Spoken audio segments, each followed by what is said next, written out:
2, 1. What's going on, everyone? We're back. It's another A&M football season. The whole Eagle crew is here. We're here at late night at Kyle Field. I'm Travis Brown with the Eagle. Over here is Robert Sesta next to me at another undisclosed location in Kyle Field, or maybe just the room next to us. That's Alex Miller of the Eagle. A&M wins a 41-10 against Kent State tonight. Hayden's King's first performance, first time for the Aggie faithful get to see him. First time to get to see the offensive line, and first time for A&M to go into a season with the same kind of expectations. Cease, what was your take on the game? Did they meet the expectations that both were placed on Haynes King, the offensive line, and then just the team as a whole from what they finished off with last season? Final answer is yes, but it was a definitely big no through the first half. Second half, I know we'll get into the great detail about it. I was amazed at their progress during a game only because they started so poorly. At halftime, I'm thinking, oh my gosh, this team, but to cut to your chase, Haynes King, I'm just looking forward to covering this guy, see what he can do, because I just think he brings a whole new element to this team. And so I think a lot of team fans came in here with great expectations. I think they walked out maybe with greater expectations. Yeah, I'm going to start with the offensive line. There, other than 2 holding penalties, I believe, you really didn't hear anything about the offensive line. There really wasn't a whole lot of ridiculous pressure, at least pressure that Haynes King couldn't work out of. And with the offensive line, if you're not hearing about them, they're doing their job. I would give them, I don't know what they gave them for their grade. I'd give them a solid B+, if not an A-. The A- might have been if there wasn't the 2 holding calls. But for an offensive line that replaced 4 starters, I thought they did a really good job. Haynes King had a little bit of an up and down night, but he's much more of a true kind of gunslinger than A&M has had in a long time. And so for every electric play, every crazy scramble and pass he works on the run, he's probably going to throw a pick or 2, and he's to start out with. He had 3 tonight. So there is a lot of risk, but there's also a lot of reward with him. And I think that's going to necessarily maybe bode well for the Aggies moving forward. Alex, what's your quick takes on the game? Yeah, definitely a much better second half from the Aggies. It kind of looked like they were sleepwalking until, Leon O'Neal woke them up with that pick 6, as his tagline goes. Yeah, I thought Haynes King looked pretty good, looked pretty natural back in the pocket, but definitely made some risky throws. The 3 interceptions, that's obviously a big blemish. But, Jimbo Fisher said it after the game. Haynes King continued to go back out there. It didn't really affect his mentality of how he was playing back there. And we saw with the legs, that's something what we've been hearing about over and over. We saw a couple of flashes of that when Haynes got in at the end of a couple of games last year. But now that he's the starter, we saw him run all the way around the field. We saw him run that speed option. And the legs really definitely are a true weapon. And, on defense, A&M, you don't want to give up over 200 rushing yards probably. Leon O'Neal said that's kind of unacceptable for them. But, at the end of the game, Cease and I were talking about it after the game. Kent State could have had 24 points.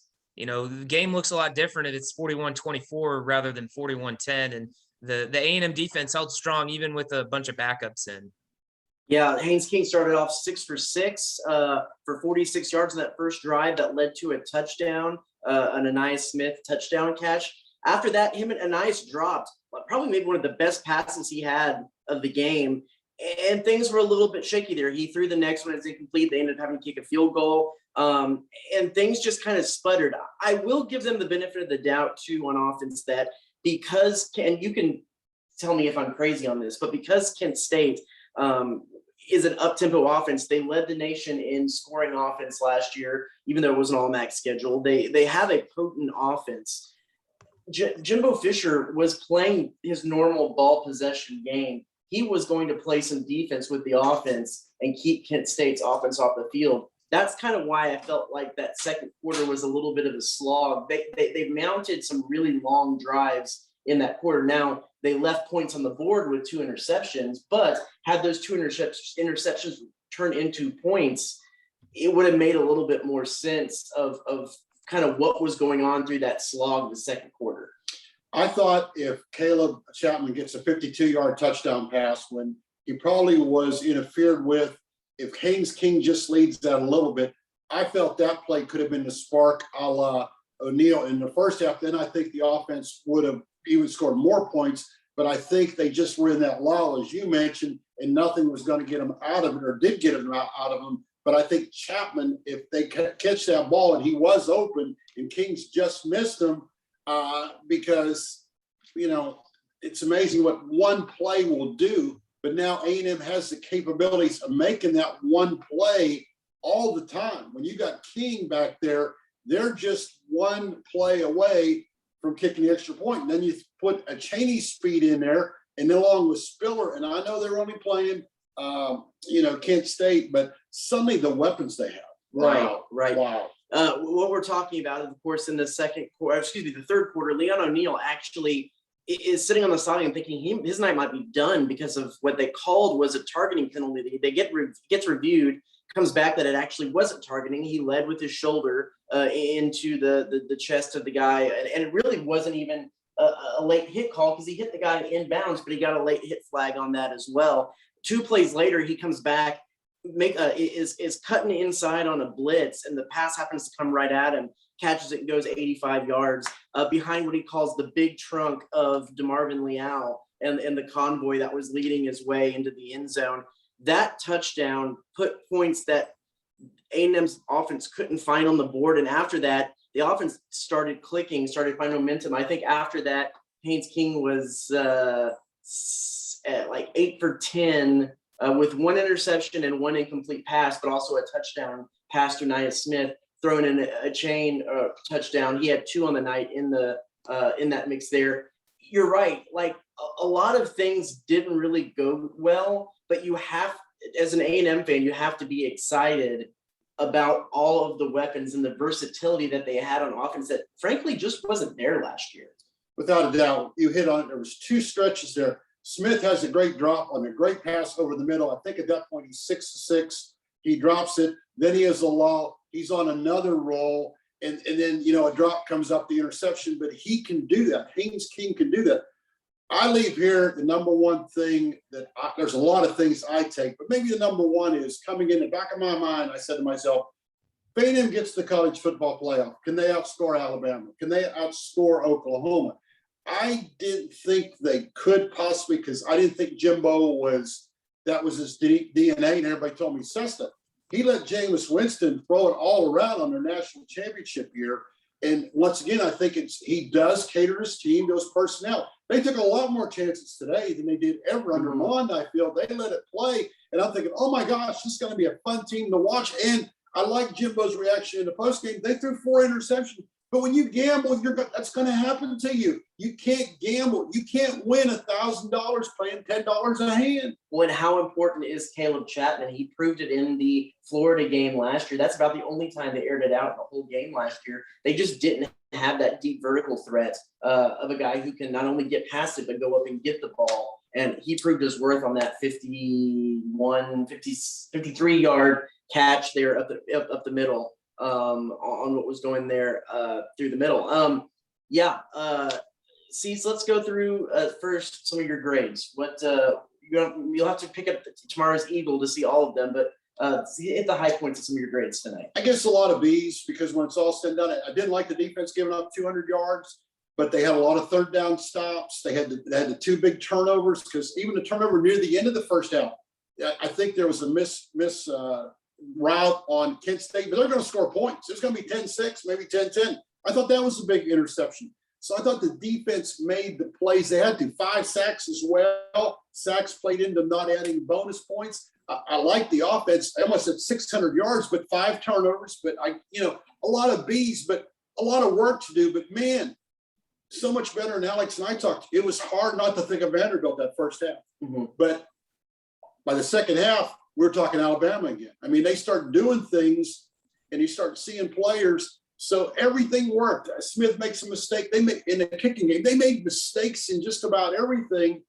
But I like the fact they made mistakes, taking chances. You take chances in today's football. You got to take chances, and they're only going to get better. A couple of interesting points on the defense. Jimbo Fisher said a lot of the reason why they gave up a lot of those rushing yards is that the defensive ends were getting too far upfield and weren't crashing down into the pocket and into the play. He also said it's interesting because, and they did this at times last year, especially on third downs where they send one of the linebackers out, go into like a full dime, in essence, a 4-1-6 defense, and have a lot of defensive backs out there. That was basically their base defense tonight. They started with Edrin Cooper out there as the only linebacker.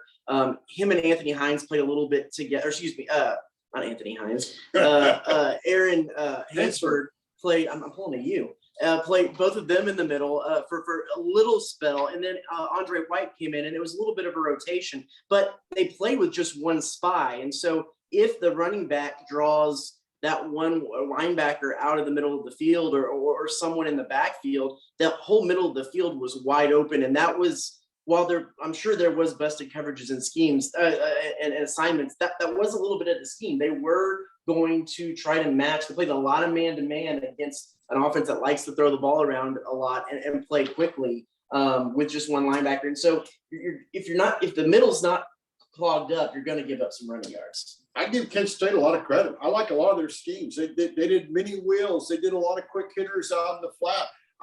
But of course they had a smart quarterback. And when you have a smart quarterback, you can do a lot of that. And on the flip side, once again, you can tell Haynes King a little bit as a coach's son. He's only going to get better. I just think him and Jimbo are going to have such great chemistry moving forward. This is this guy's first game. He had a bad bounce on his interception, but my gosh, he looks so comfortable back there in the pocket. Sometimes maybe too comfortable. He should have thrown some of those balls away.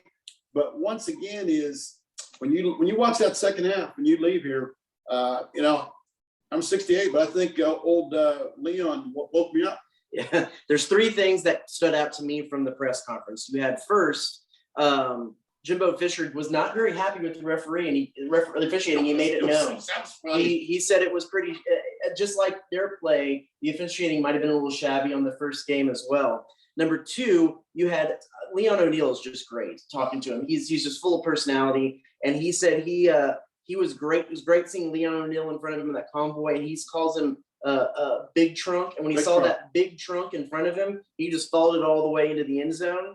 And that was something he really enjoyed. And then the third thing is Anaya Smith, who had 100 receiving yards on, I believe, 8 catches and 2 touchdowns, said he didn't really feel like he had a great game. And some drops. And he did have some drops. He had a drop, and then one of those long catches there in the second, he almost dropped. He bobbled it, and then he had the muffed punt there at the end that could have set up one of 2 bad beat cover buster field goals. Alex, me and you were both in the press conference after the game. What stood out to you about the press conference? Yeah, Anaya Smith was definitely down on himself. Definitely not his best game. As he described it, he played like butt. Big trunk.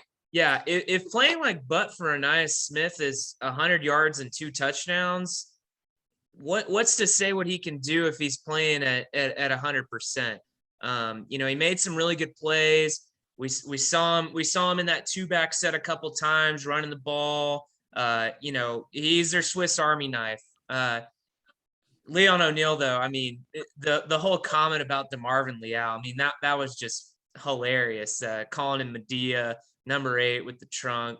You just see the passion that Leon has, in growing, and Jimbo talking about him, of these guys that have stuck around, they grow up a little.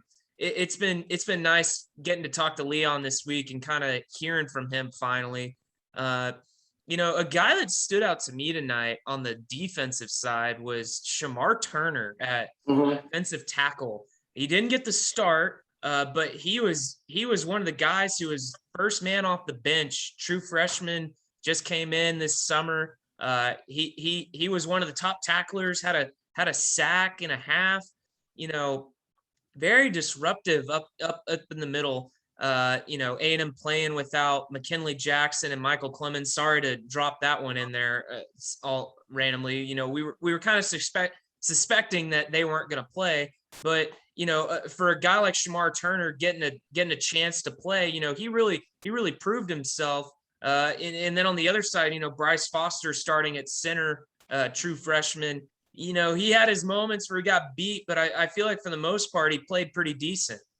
I don't think anybody's gonna be laughing at Bryce Foster riding his little scooter anymore after that performance tonight. Fahil Diggs, defensive end, had a lot of playing time, did some pretty good stuff over there. A couple of housekeeping things, as Alex said, McKinley Jackson and Michael Clemens didn't play. They've been suspended from some legal issues that they got into. Miles Jones was also absent, cornerback. We'll need to follow up on what his situation. And Caden Davis, the kickoff specialist, who he's also a guy that we thought maybe we'd see called upon in some long field goals. He was out.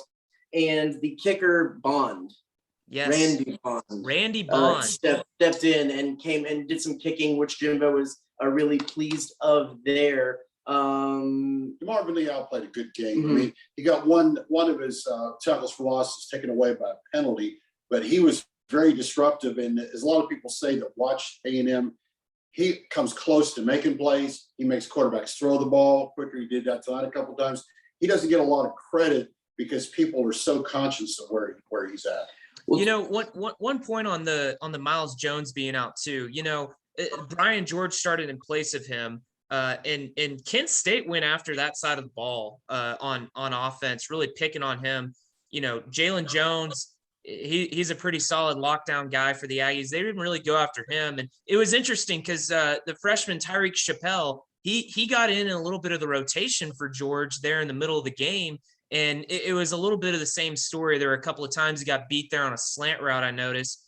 So A&M definitely missing Miles Jones, who he had a pretty solid year last year and, decided to come back for that super senior season. So if there was one kind of weak spot in the defense, I felt like it was that one corner spot. And A&M really is going to want Miles Jones back, given his experience and his improved play over the last year. Well, let's get late. We need to wrap this up. Cease, we'll close out with you. What is one question left on this A&M team that you want to see answered in the weeks to come? Well, I just think, once again, he touched on a little bit of depth. You always worry about depth, and suddenly they were able to overcome at center. You mentioned Miles Jones wasn't in. Everybody loves talking about how great Michael Clemens is, but he only played like 5 games again last year. You're only going to win if you have that quality depth, because guys aren't going to be out there. And tonight, A&M had some guys step up. You want some other guys to step up bigger, but A&M's going to need all that depth and more if they want to make the college football playoff. For sure. Well, everyone, thanks so much for watching. We'll have all of our recaps, this video, everything else on the eagle.com and eagle.com/Aggie Sports or myaggienation.com. Check Twitter, check Facebook, everything will be up there. And we'll be back starting Monday through all next week to preview Colorado. Thanks, everyone.